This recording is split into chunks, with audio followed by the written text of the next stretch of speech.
All right, let's go into it.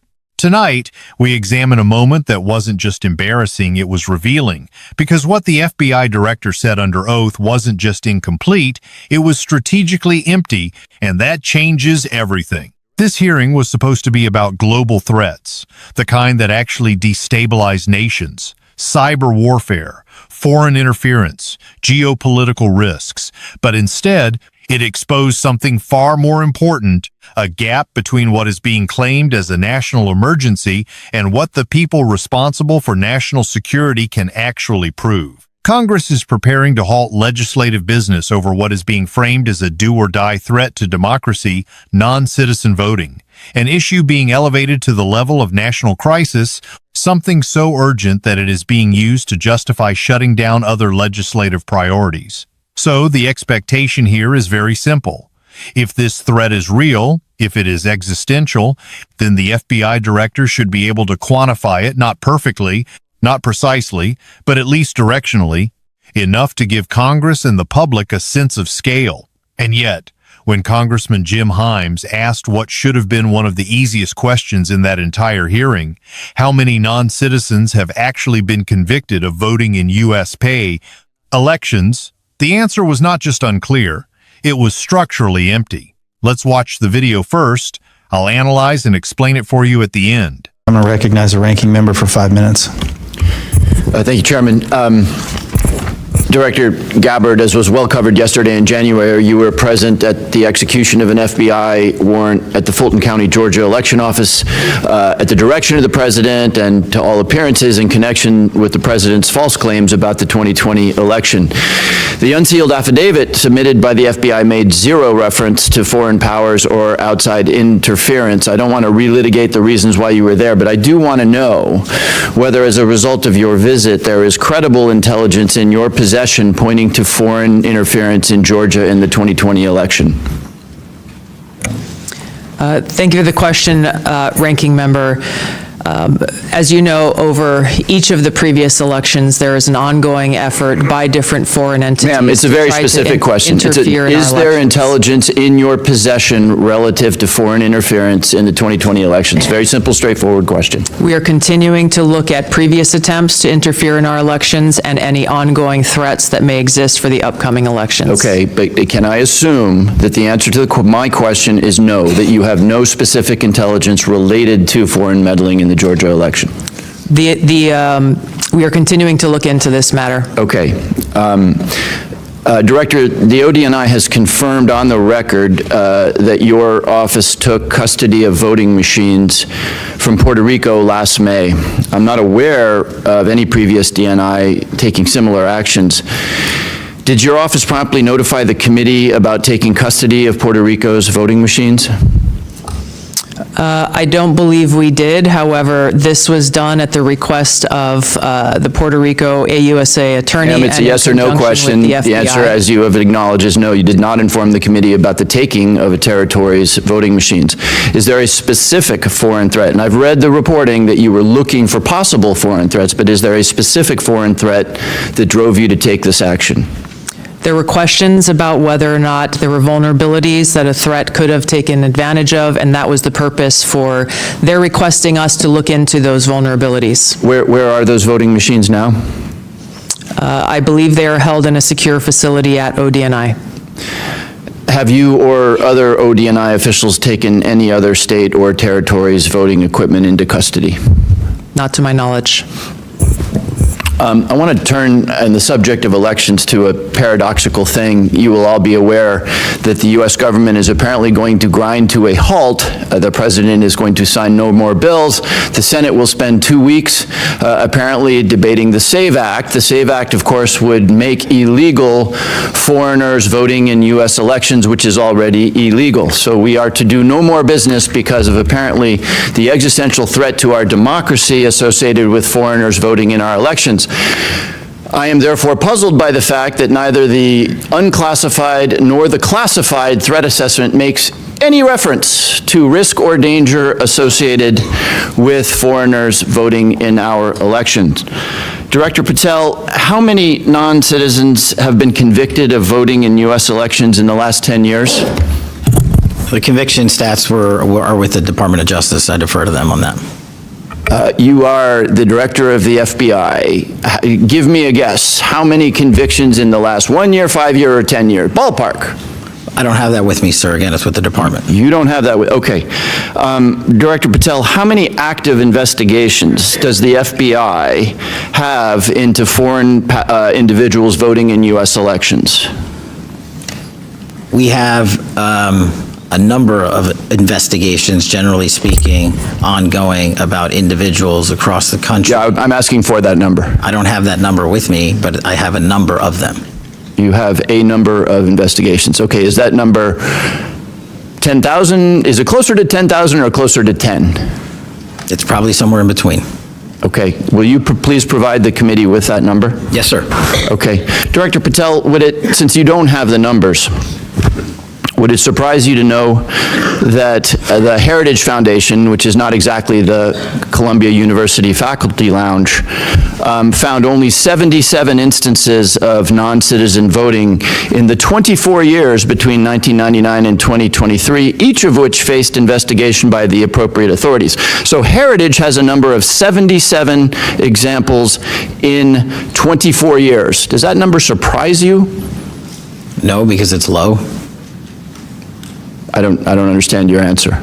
You asked me if I was Are you disputing that the number is in the range of 77 examples of non-U.S. citizens voting in U.S. elections in a 24-year period? I just said that number's low. You think that number is low? Okay. So why, if this is a meaningful issue, do we have no, and I guess I direct this to Director Gabbard, why is there no mention of this thing that will grind the American government to a halt for a 2-week period in the worldwide threats analysis? This annual threat assessment was shaped around the national security strategy's prioritization of threats to our nation and our nation's interests. There are multiple platforms and venues where there have been and there will be reporting on threats to our, foreign threats to our elections. I yield back. What you just heard is not a lack of preparation, it is something much more significant, because the failure here is not that Kash Patel didn't know the exact number. Nobody expects perfect recall in a live hearing. The failure is that he didn't even attempt to define the scale of the problem. He didn't say it was rare, he didn't say it was limited, he didn't say it was small but concerning.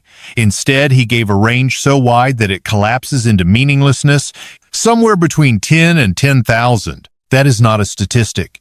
That is not even an estimate. That is a rhetorical placeholder. And in a congressional hearing, that kind of answer does something very specific.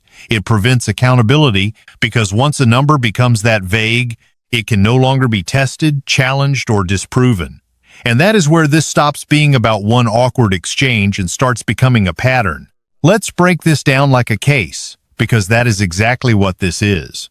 The claim being advanced at the political level is clear. Non-citizen voting represents a major threat to the integrity of U.S.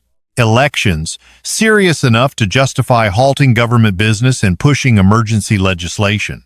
If that claim is true, then the evidence should follow. Convictions, investigations, intelligence assessments, at minimum, a consistent directional understanding of scale, the place. But what we actually see in this hearing is the opposite.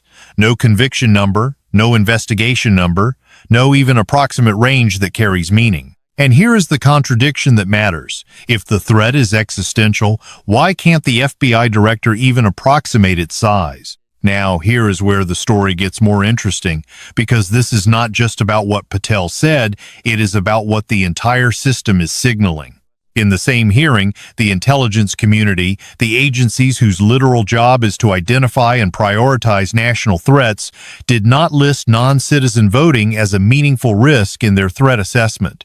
Not in the unclassified version, not in the classified briefings referenced, not even as a secondary concern. So now you have two parallel realities, one where the political narrative treats this as a crisis that justifies extreme action, and another where the intelligence apparatus does not even elevate it to the level of a documented threat. And sitting between those two realities is the FBI director, unable or unwilling to quantify the problem. This is where we need to shift from surface-level analysis to intent, because the most important question is not what number he failed to provide, it is why the number was left undefined.